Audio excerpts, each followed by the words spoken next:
اعوذ باللہ من الشیطان الرجیم بسم اللہ الرحمن الرحیم والفجر وليال عشر والشفع والوتر واللیل اذا یسر هل فی ذلك قسم لذی حجر۔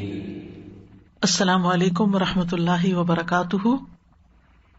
نحمده ونصلی علی رسولہ الکریم، اما بعد فاعوذ باللہ من الشیطان الرجیم، بسم اللہ الرحمن الرحیم، رب اشرح لی صدری ویسر لی امری واحلل عقدۃ من لسانی یفقہوا قولی۔ اللہ اکبر اللہ اکبر، لا الہ الا اللہ واللہ اکبر، اللہ اکبر وللہ الحمد، اللہ اکبر کبیرا والحمد للہ کثیرا وسبحان اللہ بکرۃ واصیلا۔ اللہ اکبر اللہ اکبر اللہ اکبر وللہ الحمد، اللہ اکبر واجل، اللہ اکبر علی ما ہدانا، اللہ اکبر کبیرا اللہ اکبر کبیرا، اللہ اکبر واجل، اللہ اکبر وللہ الحمد۔ اللہ اکبر، اللہ سب سے بڑا ہے، بہت بڑا ہے۔ سب تعریف اور سب حمد اور سب بڑائی اللہ ہی کے لیے ہے، جس نے ہمیں عشرہ ذوالحجہ عطا کیا۔ ہم اس عشرے کا استقبال اللہ کی بڑائی کے ساتھ کرتے ہیں، اللہ کی اطاعت کے کاموں کے لیے سچی نیت کے ساتھ، اخلاص کے ساتھ اللہ سبحانہ وتعالیٰ کی طرف بڑھتے ہیں اور دعا کرتے ہیں کہ اللہ تعالیٰ ہمیں اس عشرے میں پہلے سے زیادہ بہترین اور افضل کام کرنے کی توفیق عطا فرمائے۔ اس عشرے کی خاص عبادت تکبیرات کا پڑھنا ہے، یعنی اٹھتے بیٹھتے چلتے پھرتے کام کاج کرتے ہوئے آپ اللہ کی بڑائی بیان کرتے رہیں، اللہ اکبر کہتے رہیں۔ حقیقت یہ ہے کہ واقعی اللہ سب سے بڑا ہے، اور یہ ہمارا صرف زبان کا ایک کلمہ نہیں ہونا چاہیے، بلکہ ہمارا یقین اور پورا اعتماد ہونا چاہیے اس بات پر کہ واقعی اللہ سب سے بڑا ہے۔ ہمارا ایمان ہے اس پر کہ اللہ ہی سب سے بڑا ہے۔ اسی لیے جب ہمارے دل میں کسی بھی چیز کا کوئی خوف آئے تو ہمیں اللہ کی طرف رجوع کرنا چاہیے، کیونکہ امن اسی کے پاس ہے، وہ سب سے بڑا ہے۔ دنیا میں بھی جب ہمیں کوئی پریشانی ہوتی ہے تو ہم انسانوں میں سے کس کی طرف دیکھتے ہیں؟ جو ہم سے بڑے ہوتے ہیں، جو ہم سے زیادہ قوت رکھتے ہیں، جو ہمارے لیے کچھ کر سکتے ہیں، تو ہم ان کی طرف لک فارورڈ کرتے ہیں کہ یہ ہمارا کچھ کریں گے۔ لیکن حقیقت یہ ہے کہ اللہ تمام انسانوں سے بڑا ہے، ہمارے گمان سے بھی بڑا ہے۔ اسی طرح جب ہمیں کوئی ضرورت ہوتی ہے، ہمارے دل میں کوئی حاجت ہوتی ہے، تو بھی ہم کسی ایسی ہستی کی طرف رجوع کرتے ہیں جو ہماری حاجت پوری کر سکے، جو ہم سے زیادہ کسی چیز کا مالک ہو، جو ہمارے پاس نہیں وہ ہمیں دے سکے۔ تو یاد رکھیے، دنیا میں جتنے بھی انسان ایسے ہیں جو دوسروں کی مدد کرتے ہیں، دوسروں کے کام آتے ہیں، اللہ ان سب سے بڑا ہے، اور اللہ سبحانہ وتعالی سب سے بہتر طور پر پرووائڈ کر سکتا ہے۔ جب آپ کسی پہ ٹرسٹ کرنا چاہیں، بھروسہ کرنا چاہیں، تو یاد رکھیں سب سے بڑی ہستی تو اللہ ہی ہے، اللہ اکبر ہے۔ اسی پر بھروسہ کریں، اسی پر توکل کریں، اسی سے مدد مانگیں، کیونکہ وہی مدد دینے کے قابل ہے۔ اسی لیے ہم ہر نماز میں کہتے ہیں ایاک نعبد و ایاک نستعین، کیونکہ اللہ سب سے بڑا ہے۔ اسی طرح جب ہم واقعی اللہ کو بڑا مان لیتے ہیں تو پھر ہمارے دل سے اپنی بڑائی کا احساس ختم ہو جاتا ہے، ہمارے دل سے لوگوں کی بڑائی کا احساس ختم ہو جاتا ہے، کیونکہ ہم اللہ کے آگے پھر واقعی سر جھکا دیتے ہیں۔ پھر سجدہ کرنے میں ایک لذت ہوتی ہے، اللہ کا قرب محسوس ہوتا ہے جب ہم اللہ کو بڑا مان لیتے ہیں۔ تو جب بھی کوئی مصیبت آئے، جب بھی کوئی چیز پریشان کرے، جب بھی کوئی چیز خوف زدہ کرے، جب بھی کوئی چیز زندگی میں ناگوار معلوم ہو تو اللہ ہی کی طرف رجوع کریں، کیونکہ وہ سب سے بڑا ہے۔ جب دل غم سے بھر آئے، جب آنکھوں میں آنسو بھر آئے، اور جب آنکھیں کسی ایسی ہستی کو تلاش کرنے لگے جو آپ کی دل جوئی کر سکے، جو آپ کا غم دور کر سکے، جو آپ کی پریشانی کو دور کر سکے، تو اللہ ہی کی طرف رجوع کریں کہ اللہ سب سے بڑا ہے۔ اللہ اکبر، اللہ اکبر، اللہ اکبر۔ جب انسان آپ کو ٹھکرا دیں، جب لوگ آپ کا اعتماد توڑ دیں، جب لوگ آپ سے بے رخی کریں، جب لوگ آپ سے بے وفائی برتیں، تو اللہ کی طرف رجوع کریں، کیونکہ اللہ ہی آپ کو حقیقی معنوں میں سہارا دے سکتا ہے۔ اللہ اکبر، اللہ اکبر۔ جب زندگی میں کسی کام میں رکاوٹ آ جائے تو اس رکاوٹ کو دور کرنے کے لیے انسانوں کی طرف نہیں دیکھیں، اللہ کی طرف اپنا رخ کر لیں، کیونکہ اللہ سب سے بڑا ہے۔ وہی اس لائق ہے کہ آپ کی ساری مشکلات کو دور کر دے، وہ بند دروازے کھول سکتا ہے، وہ ساری رکاوٹیں دور کر سکتا ہے، وہ آپ کی ساری حاجتیں پوری کر سکتا ہے، وہ ضرورت کے وقت آپ کے کام آ سکتا ہے۔ ہم ہی کو اس کی طرف رجوع کرنا چاہیے۔ تو ہے کوئی دعا مانگنے والا، ہے کوئی بخشش طلب کرنے والا، ہے کوئی کہ جو اپنی ضروریات کے لیے کسی کا محتاج ہو، تو وہ اپنے رب کی طرف رجوع کرے۔ ہماری ضرورتیں جیسی بھی ہوں، ہمارا رب ہم سے بیزار نہیں ہوتا۔ جب ہم انسانوں سے کچھ مانگتے ہیں اور ایک کے بعد دوسری یا تیسری دفعہ اپنی حاجت ان کے سامنے رکھتے ہیں تو تنگ آ جاتے ہیں۔ جب کوئی اپنا مسئلہ بار بار ہمیں سنائے تو ہم بور ہونے لگتے ہیں، لیکن اللہ سبحانہ وتعالی کسی بھی ایسی کمزوری کا شکار نہیں، وہ نہ بیزار ہوتا ہے نہ اکتاہٹ کا شکار ہوتا ہے، اور وہ یہ نہیں کہتا کہ تم صبح بھی یہی دعا مانگ رہے تھے، اب دوپہر کو بھی یہی مانگ رہے ہو، اور شام کو بھی یہی مانگ رہے ہو، اور رات کو بھی یہی مانگتے ہو، بار بار ایک ہی بات کیے جا رہے ہو۔ اگر ہمارا اپنا بچہ بھی ایک بات بار بار کرے تو ہم اسے چپ کرا دیتے ہیں کہ چپ ہو جاؤ، تم ایک ہی رٹ لگائے چلے جا رہے ہو۔ لیکن اللہ سبحانہ وتعالی ہمیں ریجیکٹ نہیں کرتے، ہم اسے پکارے تو وہ بار بار ہماری سنتے ہیں، اور وہ محبت کے ساتھ سنتے ہیں، اور وہ مدد بھی کر سکتے ہیں۔ وہ کبھی ہماری ضرورت پوری کر کے احسان بھی نہیں جتاتے کہ میں نے پہلے بھی تمہاری دعا قبول کی تھی، تمہاری ضرورت پوری کی تھی، اب تم پھر آ گئے ہو اور تم روز ہی آ جاتے ہو۔ نہیں، بلکہ جب ہم اس کی طرف رجوع کرتے ہیں تو وہ خوش ہوتا ہے۔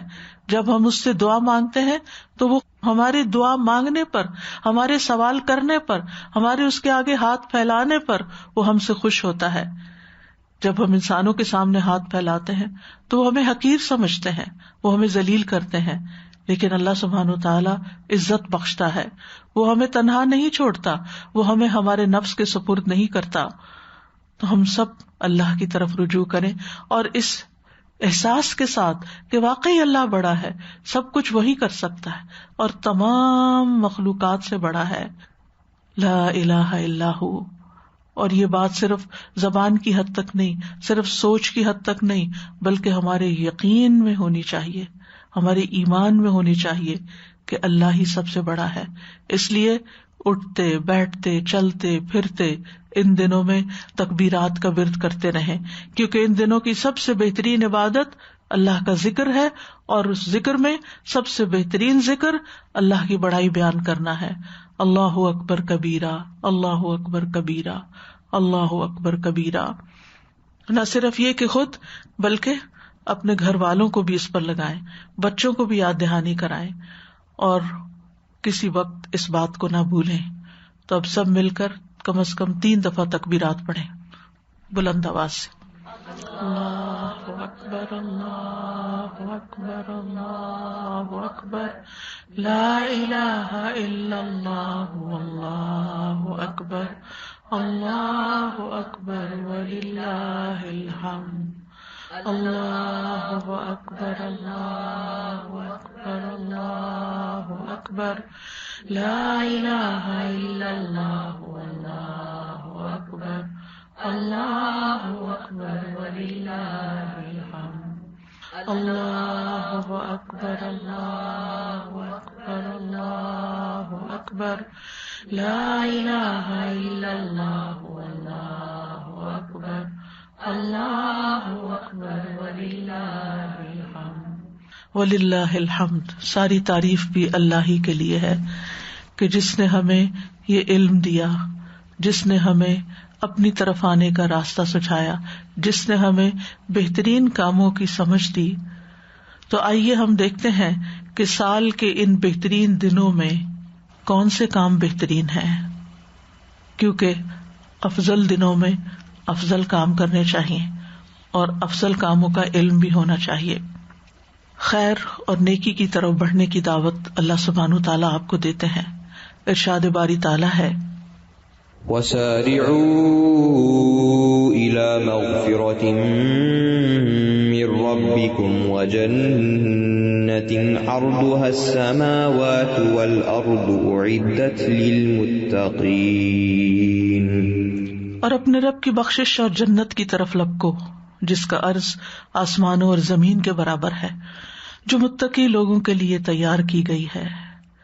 نیک کام کر کے، بہترین کام کر کے، ان بہترین دنوں سے فائدہ اٹھا کر ہمیں اللہ کی بخشش کی طرف دوڑنا ہے. یہ کام کیوں کرنے ہیں کہ ہمارا رب ہمیں بخش دے، ہمارا رب ہمیں اس بہترین ابدی ٹھکانے میں جگہ دے، ہمیں اپنا قرب نصیب کرے، ہمیں تقویٰ عطا کرے. خیر کے کاموں میں آگے بڑھتے رہیے. ارشاد باری تعالیٰ ہے سابقوا إلى مغفرة من ربكم وجنة عرضها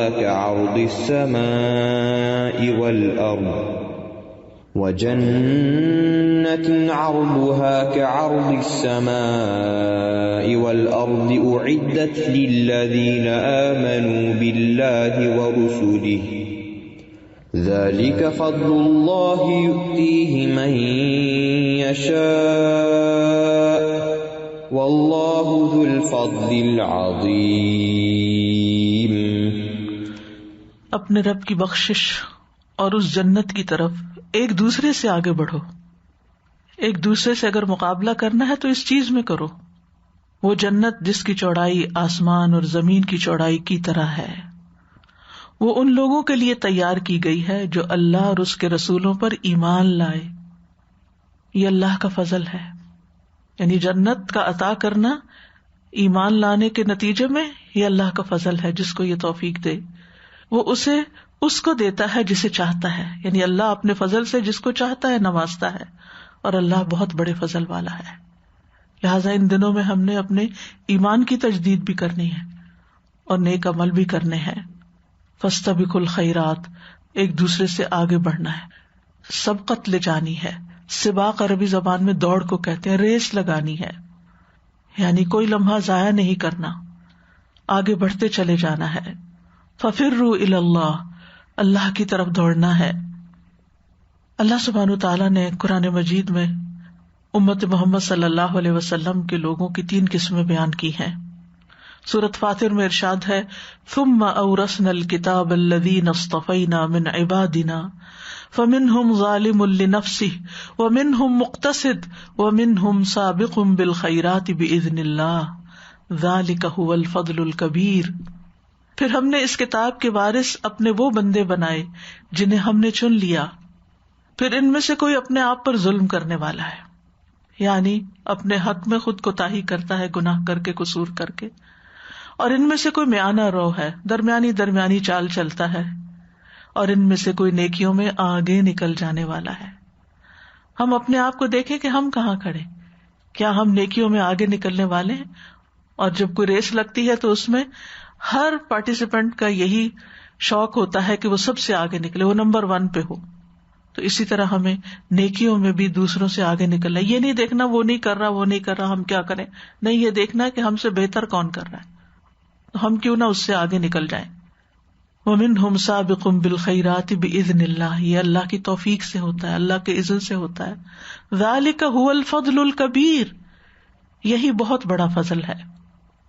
اور جو نیکیوں میں آگے بڑھ جاتے ہیں، والسابقون السابقون، جو سبقت لے جاتے ہیں، وہی اللہ کے قریب ہو جاتے ہیں. پھر ان کے لیے جنت میں طرح طرح کی نعمتیں ہیں. ارشاد باری تعالیٰ ہے والسابقون السابقون أولئك المقربون في جنات النعيم ثلة من الأولين وقليل من الآخرين على سرر موضونة متكئين عليها متقابلين يطوف عليهم ولدان مخلدون بأكواب وأباريق وكأس من معين لا يصدعون عنها ولا ينزفون وفاكهة مما يتخيرون ولحم طير مما يشتهون وحور عين كأمثال اللؤلؤ المكنون جزاء بما كانوا يعملون. اور جو آگے جانے والے ہیں وہ تو آگے ہی جانے والے ہیں. والسابقون السابقون، یہی مقرب لوگ ہیں جو نعمتوں والے باغوں میں ہوں گے. پہلوں میں سے بہت ہوں گے، پچھلوں میں سے کم. سونے اور جواہر سے بنے ہوئے تختوں پر آرام کر رہے ہوں گے. ان پر تکیے لگائے ہوئے آمنے سامنے بیٹھے ہوں گے. ان پر چکر لگا رہے ہوں گے وہ لڑکے جو ہمیشہ لڑکے ہی رکھے جائیں گے. ایسے کوزے اور ٹونٹی والی سراہیاں اور لبالب بھرے ہوئے پیالے لے کر جو بہتی ہوئی شراب کے ہوں گے، وہ نہ اس سے سر درد میں مبتلا ہوں گے اور نہ بہکیں گے. اور ایسے پھل لے کر جنہیں وہ پسند کرتے ہیں، اور پرندوں کا گوشت لے کر جس کی وہ خواہش رکھتے ہیں. ان کے لیے وہاں سفید جسم سے آنکھوں والی عورتیں ہیں جو فراخ آنکھوں والی ہیں، جیسے چھپا کر رکھے ہوئے موتی ہوں. یہ ان اعمال کا بدلہ ہوگا جو وہ کرتے رہے. یعنی دنیا میں اللہ کی خاطر قربانیاں دیتے ہوئے، عبادت کرتے ہوئے، لوگوں کی خدمت کرتے ہوئے، اللہ کے دین کی خدمت کرتے ہوئے جب انہوں نے اپنی ان خواہشات کو چھوڑا تو اللہ سبحانہ تعالیٰ نے ان کے لیے کئی گنا زیادہ جنت میں وہ ساری نعمتیں ہمیشہ ہمیشہ کے لیے فراہم کر دی. ہم دیکھتے ہیں کہ انبیاء علیہم السلام ہمیشہ نیک کاموں میں آگے بڑھتے تھے. انہم کانوا یسارعون فی الخیرات ویدعوننا رغبا ورہبا وکانوا لنا خاشعین. بے شک وہ نیکیوں میں جلدی کرتے تھے اور ہمیں رغبت اور خوف سے پکارتے تھے. یعنی جب کسی نیک کام کا پتہ چلتا تو پھر سستی نہیں کرتے تھے، بس وہ کر لیتے تھے. اور وہ ہمارے لیے عاجزی کرنے والے تھے، یعنی سب کچھ کر کے بھی عاجزی، ہمبلنس، کہ گویا کچھ کیا نہیں. کیونکہ جب تک انسان کو یہ احساس رہتا ہے کہ میں نے کچھ کیا نہیں، میں نے حق ادا نہیں کیا، بہت کمی کوتاہی ہے، تو پھر وہ آگے بڑھنے کی کوشش کرتا ہے. یہ چیز اس کو آگے بڑھاتی. اور جو سمجھتا ہے میں نے بہت کچھ کر لیا تو پھر وہ پیچھے ہی رہ جاتا ہے. صحابہ کرام اجر کمانے میں ایک دوسرے سے آگے بڑھنے کا شوق رکھتے تھے. ابو ذر کہتے ہیں میں نے کہا اللہ کے رسول، مال و دولت والے تو اجر و ثواب لے گئے ہیں، باقی عبادات جس طرح ہم کرتے ہیں وہ بھی کرتے ہیں، وہ خرچ کرتے ہیں جبکہ ہم خرچ نہیں کر سکتے، یعنی ہمارے پاس مال ہی نہیں. آپ نے فرمایا کیا میں تمہیں ایسا عمل نہ بتاؤں کہ جب تم کرو گے تو تم آگے نکل جانے والوں کو پالو گے اور پیچھے رہ جانے والے تم تک نہ پہنچ سکیں گے. ہر نماز کے بعد 33 بار الحمدللہ، 33 بار سبحان اللہ اور 34 بار اللہ اکبر کہا کرو. تو صحابہ یہ دیکھتے رہتے تھے کہ ہم سے زیادہ نیکیاں کون کرتا ہے. وہ اس چیز کا خیال رکھتے تھے ہم ان سے آگے کیسے بڑھ سکتے ہیں. اگر ہمارے پاس وسائل نہیں تو ہم اور کیا چیز کر سکتے ہیں کہ جس سے ہم بھی آگے بڑھ جائیں. تو ان کا شوق جنت تھی، اللہ کی رضا تھی، اللہ کی محبت تھی. وہ اللہ کی محبت میں دوڑتے تھے نیکیوں کے کاموں میں. صحابہ کرام نبی صلی اللہ علیہ وسلم سے جنت میں لے جانے والے کاموں کا سوال کرتے تھے. ایک صحابی کہتے ہیں اللہ کے رسول مجھے ایسا عمل بتا دیں جو مجھے جنت میں داخل کر دے، کوئی ایسی چیز بتا دیں میں جنت میں چلا جاؤں. آپ نے فرمایا مغفرت کو واجب کرنے والی چیزیں یہ ہیں سلام پھیلانا، اچھی بات کرنا، یعنی جب کسی سے بات کرو تو اچھے سے کرو اور ہر ایک کو سلام کرو. اسی طرح نبی صلی اللہ علیہ وسلم نے صحابہ کو فضیلت والے کاموں کی طرف خود بھی رغبت دلائی. نبی صلی اللہ علیہ وسلم نے فرمایا کیا میں تمہارے سب سے بہتر اور تمہارے بادشاہ کے نزدیک سب سے پاکیزہ اور سب سے بلند درجے والے عمل کی خبر نہ دوں، جو عمل تمہارے لیے سونا چاندی خرچ کرنے سے بہتر ہے، وہ عمل تمہارے لیے اس سے بھی بہتر ہے کہ تم میدان جنگ میں اپنے دشمن سے ٹکراؤ، وہ تمہاری گردنیں کاٹے اور تم ان کی کاٹو۔ لوگوں نے کہا جی ہاں ضرور بتائیے۔ آپ نے فرمایا وہ اللہ کا ذکر ہے۔ لیکن ہم میں سے کتنے لوگ ہیں جو ادھر ادھر کی فضول باتوں میں بہت سا وقت ضائع کر دیتے ہیں اور اللہ کے ذکر کی طرف توجہ نہیں کرتے۔ تو ان 10 دنوں میں بہت توجہ کے ساتھ آپ نے اللہ کا ذکر اور خاص طور پر تکبیرات پڑھتے رہنا ہے، کیونکہ وہ افضل ترین ذکر ہے جس میں اللہ کی بڑائی بیان ہو، اللہ کی پاکی بیان ہو، اللہ کی تعریف بیان ہو، اللہ کا شکر ادا ہو، اللہ کی توحید بیان ہو۔ نبی صلی اللہ علیہ وسلم کم وقت میں زیادہ اجر کمانے کے کاموں کے بارے میں بھی رہنمائی کرتے ہیں، جیسے کہ حضرت جویریہ رضی اللہ تعالیٰ عنہ کو آپ نے کلمات سکھائے کہ جب آپ صبح کے وقت نماز ادا کرنے کے بعد جب واپس لوٹے تو وہ اپنی جائے نماز پر ہی بیٹھی ہوئی تھی، یعنی دن چڑھے آپ واپس تشریف لائے، تو آپ نے فرمایا جس وقت سے میں تمہارے پاس سے گیا ہوں تم اسی طرح بیٹھی ہو؟ انہوں نے عرض کیا جی ہاں۔ فرمایا تمہارے بعد میں نے 4 کلمات 3 بار ادا کیے، اگر آج تمہارے کہے ہوئے کلمات کو ان کے ساتھ وزن کیا جائے، یعنی جو ذکر تم صبح سے کر رہی ہو یہاں بیٹھ کے، اگر اس سارے وقت کے اندر کی جانے والی عبادت کو ان کلمات کے ساتھ کمپیریزن کیا جائے تو ان کا وزن زیادہ ہوگا۔ اور وہ کیا ہے؟ سبحان اللہ و بحمدہ عدد خلقہ و رضا نفسہ و زنۃ عرشہ و مداد کلماتہ۔ تو فجر کے بعد جو ہم صبح کے اذکار کرتے ہیں ان میں ان کلمات کو شامل رکھیں اور کبھی نہ بھولیں۔ تو یاد رکھیے کہ نیکی کے کام تو بہت سے ہیں، لیکن یہ علم ہونا کہ کون سا کام کس سے زیادہ بہتر ہے اور کون سا کام کس وقت کرنا زیادہ بہتر ہے اور کس حال میں کرنا زیادہ بہتر ہے، یہ علم ہونا بہت ضروری ہے، اور اسی سے درجات کا فرق پڑ جائے گا، یعنی آخرت کے درجات اسی سے ہی اوپر نیچے ہو جائیں گے۔ تو جب انسان کو علم نہیں ہوتا تو وہ کسی بھی چیز کو لے کے بیٹھ جاتا ہے اور وہ سمجھتا ہے میں سب سے اچھا ہوں، اور اسے خوش فہمی ہونے لگتی ہے اور وہ اپنے عمل کو باقیوں کے عمل سے بہتر سمجھ رہا ہوتا ہے۔ جبکہ صحیح علم اگر انسان کے پاس ہو تو 3 چیزوں کا اعتبار ہوتا ہے جس سے انسان کے اعمال کی افضلیت کا پتہ چلتا ہے۔ نمبر 1 زمان، نمبر 2 مکان، اور نمبر 3 کرنے والے کی اپنی کیفیت اور حالت۔ یعنی اگر آپ اول وقت میں نماز پڑھتے ہیں تو وہ زیادہ فضیلت والی ہے، اگر آپ زیادہ نوافل پڑھتے ہیں یعنی کہ تعداد زیادہ ہے تو آبویسلی جتنے سجدے زیادہ ہوں گے اتنا ہی زیادہ فائدہ ہوگا۔ پھر اسی طرح مکان کہ کون سی جگہ پر آپ نے نماز پڑھی، اپنے ملک میں پڑھتے ہیں 4 رکعت تو اس کا اجر اور ہے، حرم پاک میں پڑھتے ہیں جا کر تو 1,00,000 نمازوں کا ثواب ہے۔ تو مکان بدلنے سے اجر بدل گیا۔ اسی طرح تہجد کی نماز جو ہے وہ بہت افضل ہے، اگر وہی نوافل آپ دن میں پڑھتے ہیں اتنے ہی یا وہی تلاوت تو اس کا وہ اجر نہیں جو رات کے آخری حصے میں پڑھنے کا ہے۔ رات کے کسی حصے میں بھی آپ قیام کر سکتے لیکن پھر آخری حصے میں سحری کے وقت زیادہ افضل ہے۔ استغفار آپ کسی بھی وقت کر سکتے ہیں لیکن سحری کے وقت جب آپ کرتے ہیں وہ بالاسحار ہم یستغفرون تو اس کی اپنی ہی بات ہے۔ تو زمان اور مکان دونوں سے فرق پڑتا ہے۔ تیسری چیز یہ کہ آپ کے اپنے دل کی حالت کیا ہے، آپ کی نیت کیا ہے، وہ کام کرتے ہوئے آپ کی کیفیت کیا ہے، آپ کے وسائل کیا ہیں، آپ کی صلاحیتیں کیا ہیں، آپ کے پاس کسی چیز کی کوانٹٹی کتنی ہے۔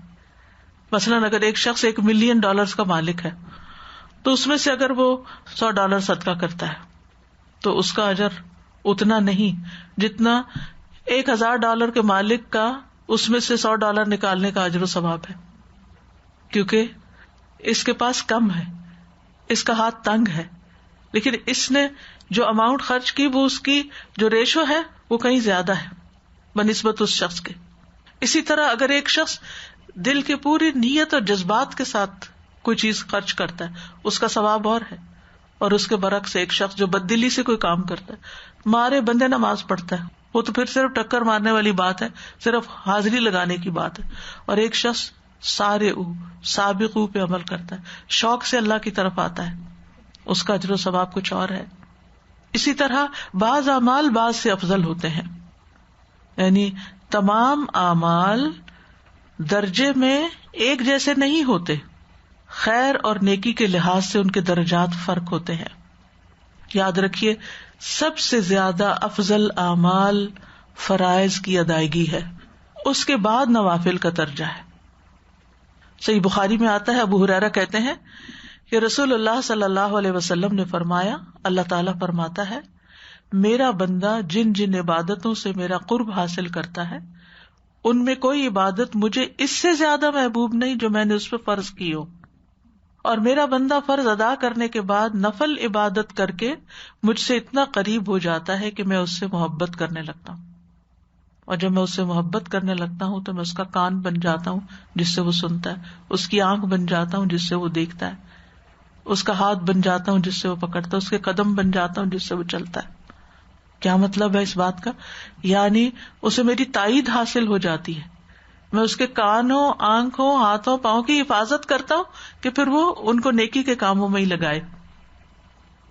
یعنی اللہ کی معیت کی طرف اشارہ ہے، اللہ کی تائید اور مدد کی طرف اشارہ ہے کہ جب انسان اپنے فرائض ادا کر لیتا ہے اور پھر نوافل کا بھی اہتمام کرتا ہے تو پھر اللہ سبحانہ وتعالیٰ کی مدد اس کو حاصل ہو جاتی ہے. پھر وہ اپنے آنکھوں سے، کانوں سے، ہاتھوں پاؤں سے حرام کام نہیں کرتا، اس کی دوڑ غلط چیزوں کی طرف نہیں ہوتی، اللہ سبحانہ وتعالیٰ اس کی توفیق میں اضافہ کر دیتا ہے. تو یاد رکھیے نماز ہو یا روزہ ہو یا حج ہو، زکوٰۃ ہو، یہ سب سے زیادہ اللہ تعالیٰ کا تقرب حاصل کرنے کا ذریعہ ہے، اس کے بعد نوافل ہے. شیخ الاسلام ابن تیمیہ کہتے ہیں یہ جان لینا چاہیے کہ اللہ کی رضا یا اس کی محبت نفس کو محض تکلیف دینے پر اور اپنے نفس کو مشقت دینے والے اعمال پر آمادہ کرنے پہ منحصر نہیں. یعنی عام طور پہ ہم سمجھتے ہیں کہ جو کام جتنی مشکل سے ہوگا شاید اس کا ثواب زیادہ ہوگا.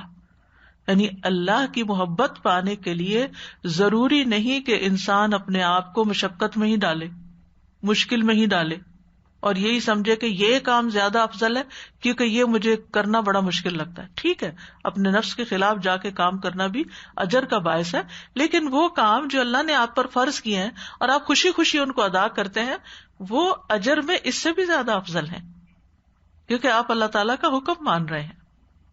اور اکثر لا علم لوگ یہی سمجھتے ہیں کہ جس کام پہ مشقت زیادہ ہے اس کا اجر زیادہ ہوگا، لیکن ایسا نہیں ہے، بلکہ جتنا عمل فائدہ مند ہوگا اس کا اجر بھی زیادہ ہوگا. جتنی اس میں اللہ اور اس کے رسول کی اطاعت زیادہ ہوگی اتنا ہی اس کا اجر زیادہ ہوگا. جو کام جتنا سنت کے مطابق ہوگا اتنا اس کا اجر زیادہ ہوگا. جو کام جس وقت کرنے کو کہا گیا اس وقت کرنا. رمضان میں روزے رکھنے کا اجر زیادہ ہے، وہی اگر آپ شوال کے روزے رکھے تو وہ اجر نہیں ہے، وہ نفلی روزے شمار ہو جائیں گے. آپ نے فرض ادا نہیں کیا، وہ تو فرض کو تو یہ پورا مہینہ کیا، سارا سال کیا، ساری زندگی بھی ایک روزے کے برابر آپ روزہ نہیں رکھ سکتے اجر و ثواب جو آپ فرض ادا کریں. کیونکہ جو اللہ تعالیٰ نے آپ کو کہہ دیا ہے نا، اور آپ نے آمنا و صدقنا، سمعنا و اطعنا کر دیا، سر جھکا دیا، اطاعت کر لی، یہ اللہ کو زیادہ محبوب ہے. تو سب سے زیادہ ہماری توجہ کس پہ ہونی چاہیے؟ اپنے فرائض کی ادائیگی پر.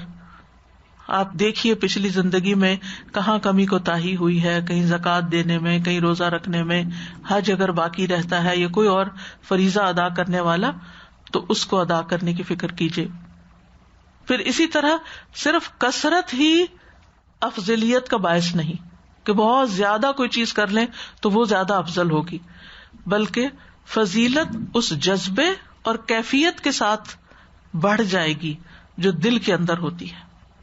پھر اسی طرح ایک نیکی کا بعض اوقات 10 گنا ثواب ہوتا ہے، بعض اوقات 700 گنا تک ہوتا ہے، بعض اوقات اس سے بھی زیادہ ہوتا ہے، بعض اوقات بے حد و حساب ہوتا ہے. وہ کیسے؟ کہ آپ نے کس جگہ پر، کس وقت میں، کس جذبے کے ساتھ کوئی کام کیا، کس کاز کے لیے کیا، اور اس سے کتنے لوگوں کو فائدہ پہنچا، اس کا پھیلاؤ کہاں تک ہوا. یہ ساری چیزیں کاؤنٹ کرتی ہیں. ابن قیم کہتے ہیں کہ اعمال کی درجہ بندی بندوں کے اعتبار سے بھی ہے. کبھی کسی ایک شخص کے حق میں کوئی ایک عمل دوسرے کے عمل سے بہتر ہوتا ہے. مالدار شخص کے لیے صدقہ کرنا دیگر نفلی عبادات سے بہتر ہے. یعنی اگر کسی کے پاس مال زیادہ ہے نا تو اس کے لیے افضل کیا ہے؟ مال میں سے زیادہ خرچ کرے، بجائے اس کے کہ مال تو کچھ نہ خرچ کرے اور کہے کہ چلو میں لوگوں کو تعلیم دے دیتا ہوں، یہ بھی تو صدقہ ہے نا. وہ حدیث میں آتا ہے کہ اچھی بات کرنا بھی صدقہ ہے، الکلمۃ الطیبۃ صدقہ.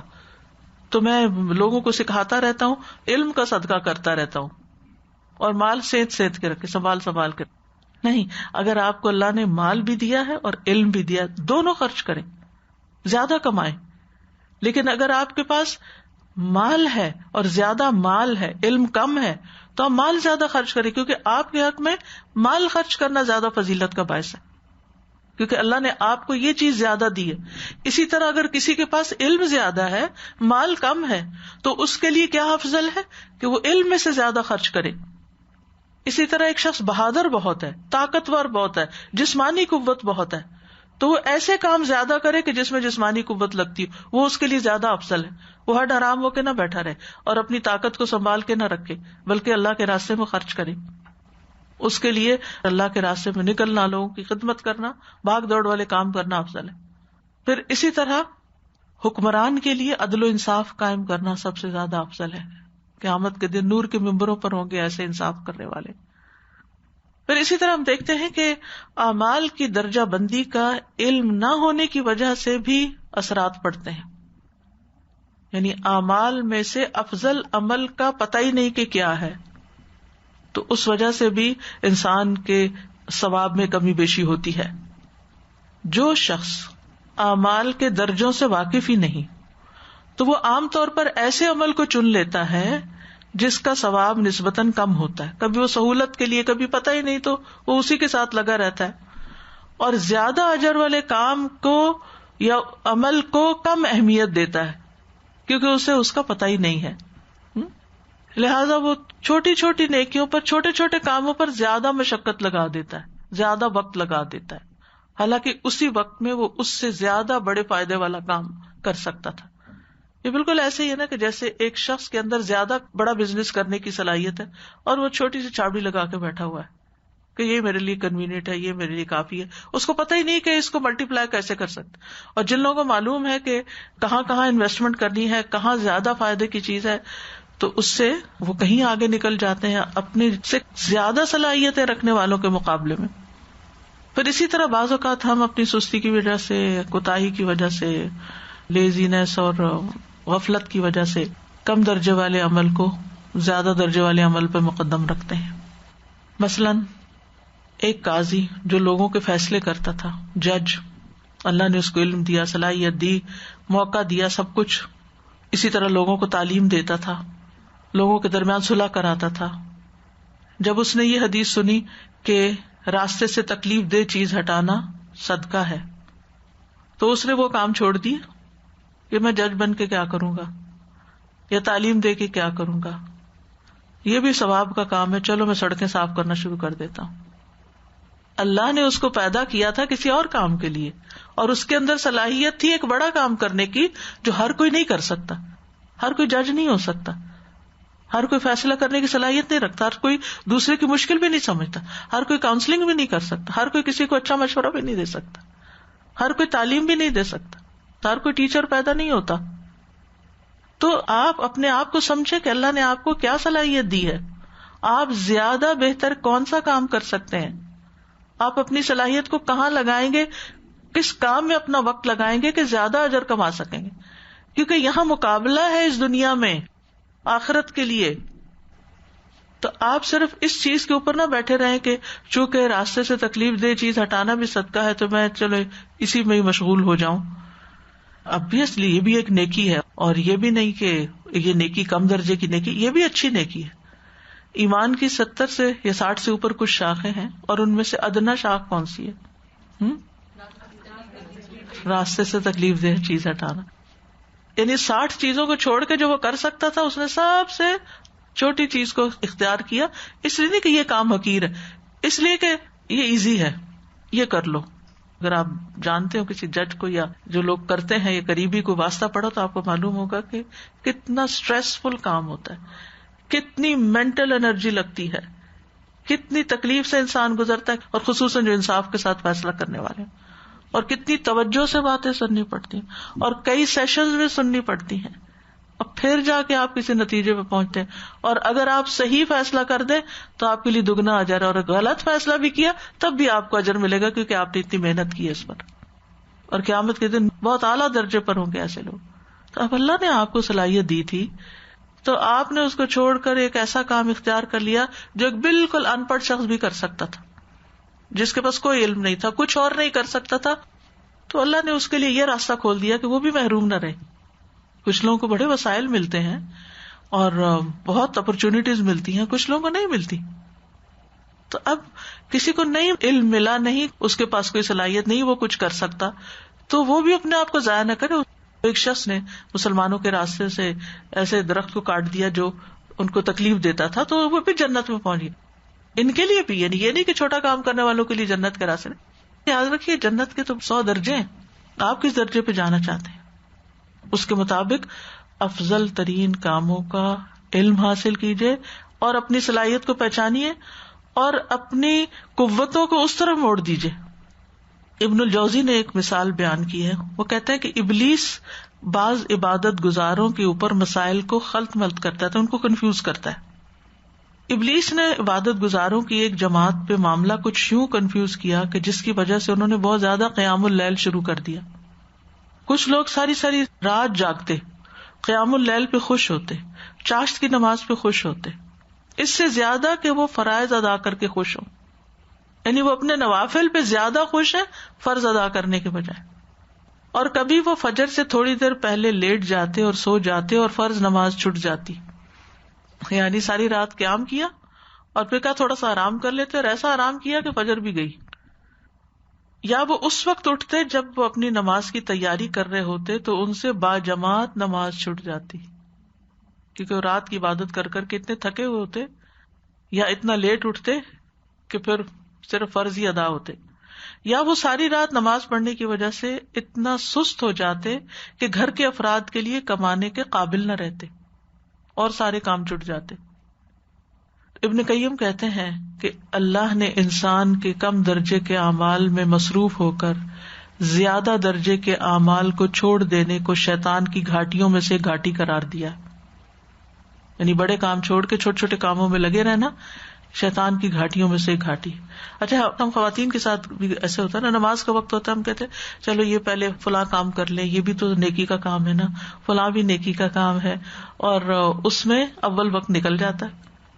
بعض اوقات کوئی اپنا مسئلہ بیان کر رہا ہوتا ہے, نماز کا وقت جا رہا ہوتا ہے, مغرب کا وقت ہے, انہیں ٹائم زون کا پتہ نہیں کہ اس وقت ان کی کون سی نماز, وہ اپنی باتوں میں اتنا الجھاتے ہیں, اور ہم یہ سوچ کے یہ بھی بیچارہ تکلیف میں ہے نا, مشکل میں, اس کی تکلیف دور کرنا بھی بڑی نیکی ہے, چلو نماز جمع کر کے پڑھ لیں گے, تھوڑی دیر بھی ہوگی تو کیا ہوا. نہیں, آپ اس کو اس وقت کہہ سکتے ہیں معافی چاہتی ہوں, اس وقت تھوڑا سا مجھے بریک دیں, میں نماز ادا کر کے دوبارہ آپ سے بات کرتی ہوں, اور نماز اپنے وقت پر ہی ہو. تو ان ساری چیزوں کو مد نظر رکھ کے ہمیں افضل اعمال صرف کرنا ہی نہیں بلکہ یہ دیکھنا ہے کس وقت کر رہے ہیں, کیا کر رہے ہیں, ہماری صلاحیت کیا ہے, ہماری کیفیت کیا, ہماری نیت کیا ہے, ہمارا ارادہ کیا ہے, ہم اس کے بدلے میں کیا چاہتے ہیں, اور کیا زمان ہے, کیا مکان ہے, ان سب چیزوں کو مد نظر رکھنا ہوگا. تو اپنے لیے کچھ اصول و ضوابط طے کریں جس کی وجہ سے ایک عمل کو دوسرے عمل پر ترجیح دیں. آپ سب سے پہلی بات یہ کہ فرائض سب سے پہلے, فرض کی ادائیگی سب سے پہلے.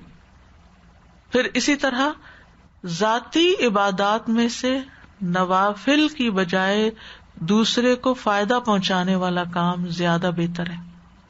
جیسے ایک بیمار کراہ رہا ہے, اسے دوا چاہیے, اسے پانی چاہیے, وہ اٹھ کے بیٹھ نہیں سکتا, یا ایک بچہ رو رہا ہے, وہ آپ کا ضرورت مند ہے اور آپ اسے چھوڑ کے نفل پہ نفل پڑھ رہے. آپ کا شوہر ہے, سارے دن کے بعد تھکا ہارا آیا ہے, اس کو کھانا چاہیے اور آپ نفل پڑھنا شروع کر دیں. تو اس وقت کرنے کا کام کیا ہے؟ آپ نفل تھوڑی دیر سے بھی پڑھ سکتے, یعنی آپ اٹینڈ کر لیں مریض کو, اس کے بعد نوافل پڑھیں. اس کا یہ مطلب نہیں نوافل چھوڑ ہی دیں, یہ ہرگز مطلب نہیں, کیونکہ کچھ لوگ اس سے کیا ایڈوانٹیج لے جاتے ہیں, ہم نے وہ جو مریض کی عادت کر لی, 70,000 فرشتے ہمارے لیے دعا کر رہے ہیں, لہٰذا آج نفل نہ بھی پڑھے تو خیر ہے.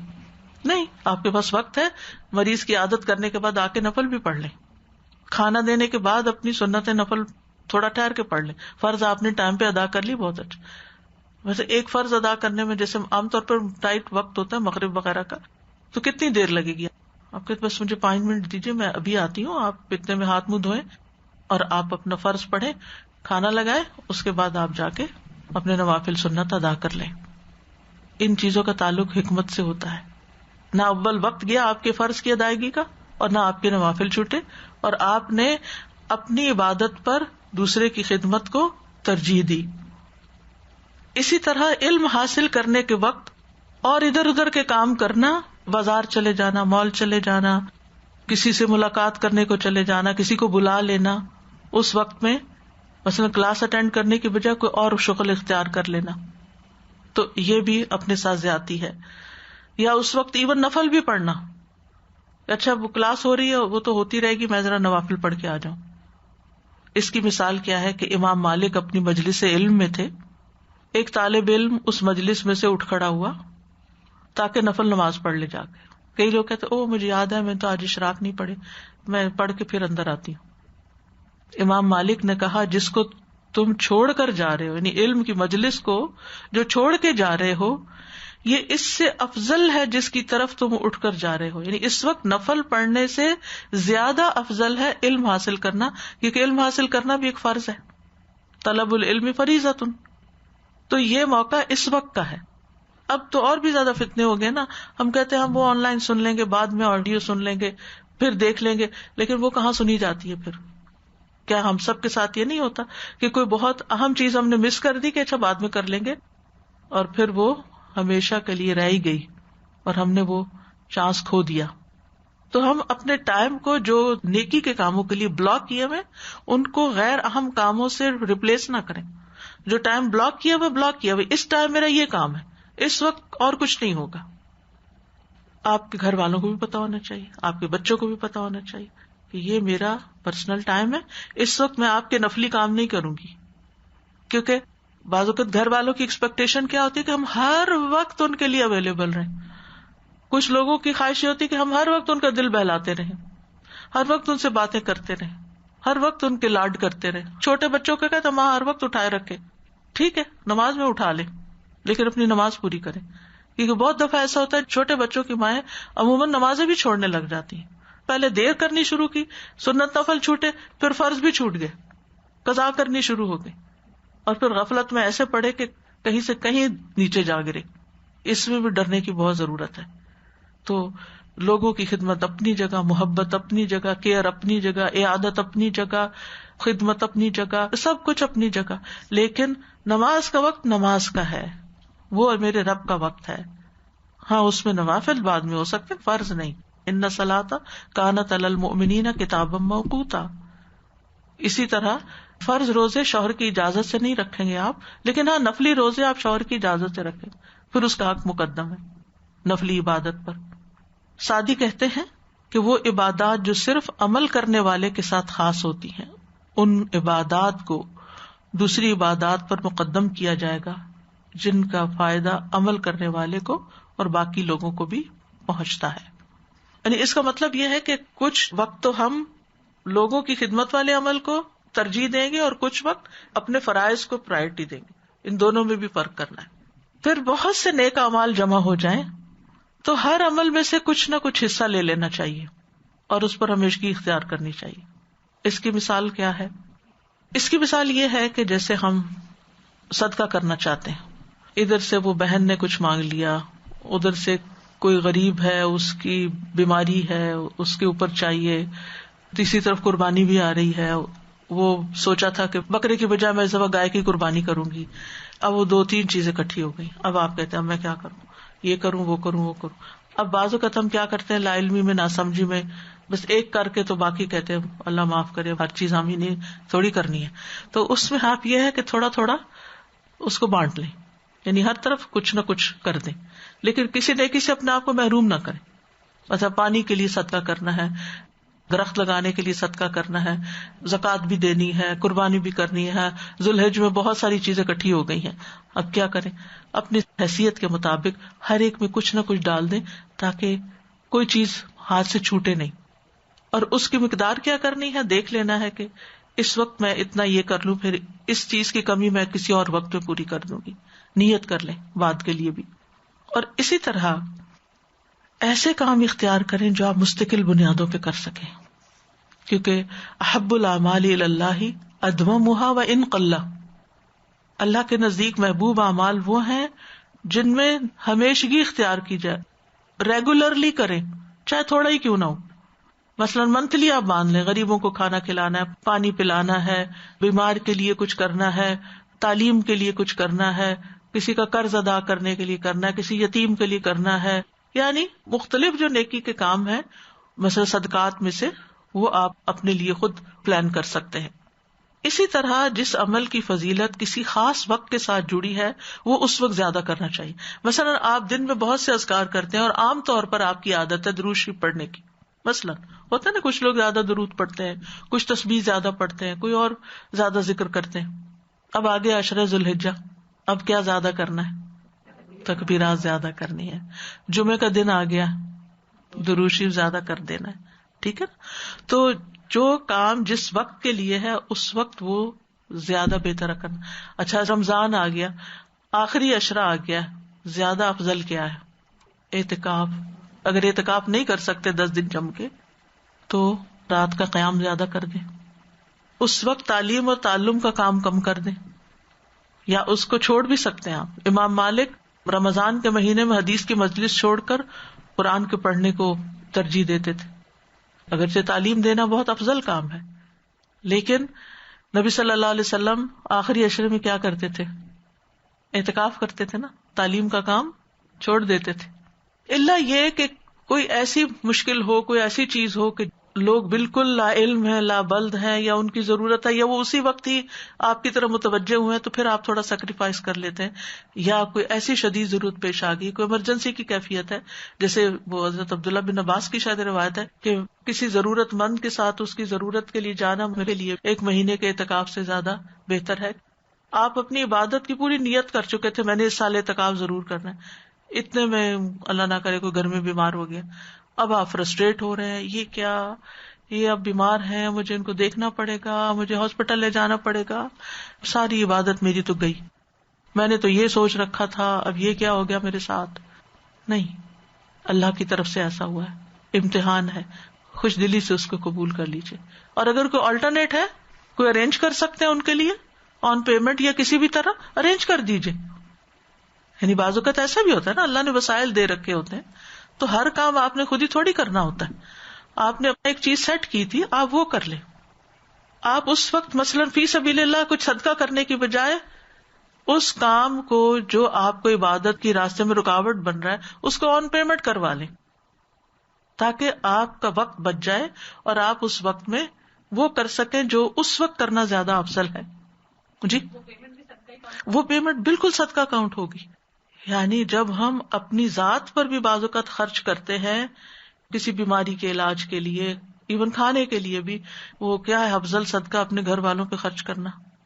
تو اگر ایک عورت خود نہیں کماتی اور ہسبینڈ اس کے لیے سہولت فراہم کرتا ہے کسی بھی قسم کے کام کو کروانے کے لیے، تو وہ ہسبینڈ کی طرف سے بھی صدقہ شمار ہوگا. اور اگر وہ وائف کے ہاتھ میں دیتا، وہ اپنے ہاتھ سے دیتی ہے، وہ دونوں کی طرف سے ہو جائے گا. تو یہ چیزیں ہمیں معلوم ہونی چاہیے اور اس وقت پھر تسلی رکھنی چاہیے. پھر یہ نہیں کہ اندر اپنے جلن کڑن کرنا شروع کر دی گئی، یہ کیا میرے ساتھ ہی ایسا ہے، باقی سب لوگ تو مزے کر رہے ہیں. اچھا رمضان میں عمرہ کس کے برابر ہے؟ حج کے برابر.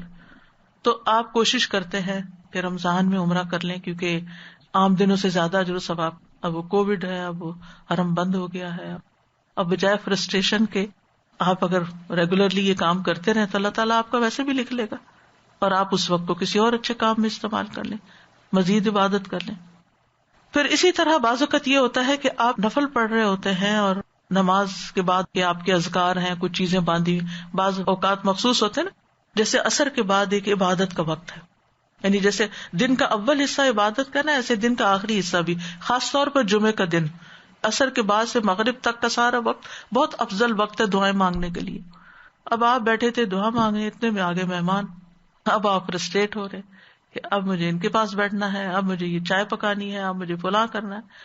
نہیں، کچھ بھی نہیں، آپ تسلی سے رہیے. اب اس وقت آپ کا ان کو اٹینڈ کرنا جو ہے، اللہ یہ کہ فضول باتیں ہوں تو وہ تو ایک الگ بات ہے، لیکن اگر کوئی ویسے آپ سے ملاقات کرنے آیا ہے, آپ اس کے ساتھ بیٹھتے تو اس کی نیت کر لیجیے یہ اللہ کی خاطر ملاقات ہے, تو آپ کو اس کا بھی اجر مل جائے گا, تو اس وقت وہ مقدم کر لیں. اسی طرح اگر دشمن مسلمانوں پر حملہ کر دیتا ہے تو اس وقت اس کا مقابلہ کرنا وہ زیادہ افضل ہوگا بنسبت اس کے کہ اس وقت انسان صرف تسبیح لے کے بیٹھ جائے اور پڑھنا شروع کر دے. اور ان سب چیزوں کا تعلق حکمت سے, یؤتی الحکمت من یشاء ومن یؤت الحکمت فقد اوتی خیرا کثیرا. پھر اسی طرح وہ عمل جس میں دل کی اصلاح ہو, نیت بہتر ہو, وہ مقدم ہے.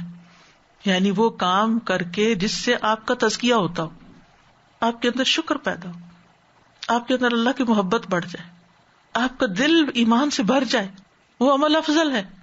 اب مثال کے طور پر آپ تنہا بیٹھ کے تفسیر پڑھتے ہیں, آپ کوئی آڈیو سنتے ہیں اور بیچ میں سو جاتے ہیں, اور اس کے مقابلے میں آپ کسی مجلس میں جا کے بیٹھ کر کوئی چیز سنتے ہیں اور آپ کا ایمان بڑھتا ہے, تو یہ زیادہ افضل ہے. پھر اسی طرح جو بھی نیکی کے کام ہے, عبادات کے کام ہے, اس میں حقوق العباد متاثر نہ ہو. یہ بھی یاد رکھیے کہ کس کا کتنا حق ہے, کیونکہ بعض اوقات ہم اس کو ایگزیجریٹ کر دیتے ہیں نا, اتنا بڑھا دیتے ہیں حقوق کو کہ پھر اپنے حقوق بھی ختم کر دیتے ہیں اور اللہ کے حق بھی مار دیتے ہیں, نمازیں چھوڑ دیتے ہیں, اپنی کیئر کرنا چھوڑ دیتے ہیں. کیا ہے جی, ہم حقوق العباد ادا کر رہے ہیں, اور پھر وہ ایسے جا گرتے ہیں کہ کچھ کرنے کے قابل نہیں رہتے. تو ہر چیز ایک لمٹ کے اندر. عبداللہ ابن عمرو ابن العاص کہتے ہیں رسول اللہ صلی اللہ علیہ وسلم نے فرمایا, اے عبداللہ, مجھے بتایا گیا کہ تم دن کو مسلسل روزے رکھتے ہو, رات کو مسلسل قیام کرتے ہو. میں نے عرض کیا, اللہ کے رسول, میں ایسا ہی کرتا ہوں. آپ نے فرمایا, ایسا نہ کرو, روزہ بھی رکھو, چھوڑ بھی دو, رات کو قیام بھی کرو, آرام بھی کرو. تمہارے جسم کا بھی تم پر حق ہے, تمہاری آنکھوں کا بھی تم پہ حق ہے, تمہاری بیوی کا بھی تم پر حق ہے. تو ان حقوق کو بھی ادا کرنا ہے. یعنی ان ساری چیزوں کا دھیان رکھتے ہوئے افضل اعمال کی طرف بڑھنا ہے. کل سے ہم انشاءاللہ تعالی کچھ ایسی احادیث کا مطالعہ کریں گے کہ جس سے یہ پتہ چلے گا کہ ایمان میں افضل کیا ہے, نمازوں میں افضل کیا ہے, ذکر میں افضل کیا ہے, باقی چیزوں میں. تو افضل دنوں میں افضل کام, بہترین دنوں میں بہترین کام. تو انشاءاللہ تعالی یہ سلسلہ ان 10 days میں جاری رہے گا. اللہ تعالی ہم سے خالص نیت کے ساتھ قبول فرمائے. اللہ اکبر, اللہ اکبر, لا الہ الا اللہ, واللہ اکبر, اللہ اکبر وللہ الحمد, اللہ اکبر کبیرا والحمد للہ کثیرا وسبحان اللہ بکرۃ واصیلا. سادہ جی جزاکم اللہ خیرن کثیرہ. آج کے لیکچر سے تو واقعی یہ سمجھ میں آ رہا تھا کہ ہمیں اپنی زندگیوں کو ری آرگنائز کرنے کی کتنی شدید ضرورت ہے. میں ابھی کل رات ہی اپنے بیٹے سے بات کر رہی تھی, تو ہم اسی ٹاپک پہ بات کر رہے تھے کہ کیسے ہم اپنا فوکس ہر اس کام کے اوپر ڈیولپ کریں جس کو ہم نے ایک پرائرٹائز کرنا ہے. اور اس میں سب سے پہلے میں ان سے یہ کہہ رہی تھی کہ جب ہمارا اللہ تعالیٰ سے تعلق اور اللہ تعالیٰ کے اوپر فوکس اور سارا اٹینشن جو ہے وہ ڈیولپ ہو جائے گا نماز کے اندر, تو پھر باقی ساری چیزیں ہماری آٹومیٹیکلی ٹھیک ہوتی چلی جائیں گی. آج کل ہمارے ساتھ جو ایک بہت بڑا مسئلہ ہے نا, وہ ہے ملٹی ٹاسکنگ کا, کہ ہم بہت سارے کام بہت کم وقت میں بہت عمدہ طریقے پہ کرنا چاہتے ہیں.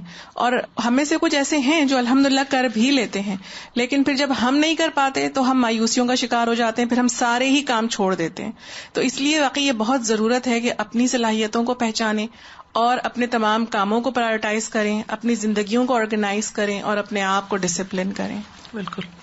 السلام علیکم استاذہ جی, ایک چھوٹا سا سوال ہے کہ جیسے کل میں گئی ہوئی تھی, بلایا تھا کسی نے, تو ہم سارے لیڈیز بیٹھے تھے, تو میں نے سوچا کہ آپ نے ہمیں یہ بتایا تھا نا کہ ہر چیز صدقہ ہے.